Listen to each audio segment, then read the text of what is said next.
بسم اللہ الرحمن الرحیم۔ واقعات پڑھیے اور عبرت لیجیے۔ سبق نمبر 4، حضرت سفینہ رضی اللہ عنہ اور شیر کی بے بسی۔ حضرت سفینہ رضی اللہ عنہ جو نبی اکرم صلی اللہ علیہ وسلم کے خادم تھے، وہ ایک دفعہ روم کے علاقے میں لشکر سے بھٹک گئے اور ایک جنگل میں لشکر کی تلاش میں تھے کہ سامنے سے شیر آ گیا۔ حضرت سفینہ رضی اللہ عنہ کہتے ہیں کہ میں نے اس سے کہا، اے ابو الحارث، یہ شیر کی کنیت ہے، میں رسول اللہ صلی اللہ علیہ وسلم کا غلام اور خادم ہوں اور میں راستے سے بھٹک گیا ہوں۔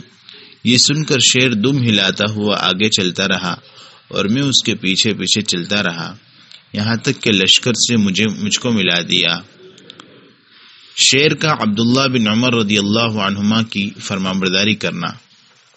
ایک دفعہ حضرت عبداللہ بن عمر رضی اللہ عنہما باہر نکلے تو دیکھا کہ ایک جگہ لوگوں کی بھیڑ لگی ہے۔ آپ نے پوچھا کہ کیا معاملہ ہے؟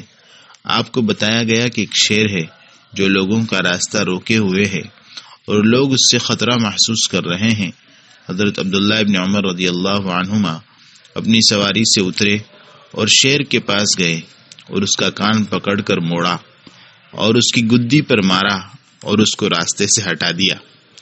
پھر فرمایا کہ سرکار دو عالم صلی اللہ علیہ وسلم نے تیرے بارے میں سچ فرمایا تھا کہ ابن آدم پر یہ جب ہی مسلط کیا جاتا ہے جب ابن آدم اس سے ڈرتا ہے، اور جب ابن آدم صرف اللہ سے ڈرے تو اللہ تعالیٰ اس کو اس پر مسلط نہیں کرتے۔ ابن آدم کو اس کے حوالے کر دیا جاتا ہے جس سے وہ امید باندھتا ہے، اور اگر وہ سوائے اللہ کے کسی سے امید نہ رکھے تو اللہ تعالیٰ اس کو کسی اور کے حوالے نہیں کرتا۔ رکانہ سے حضور صلی اللہ علیہ وسلم کی کشتی۔ ایک روایت میں ہے کہ رسول اللہ صلی اللہ علیہ وسلم مقام بطحہ میں تھے۔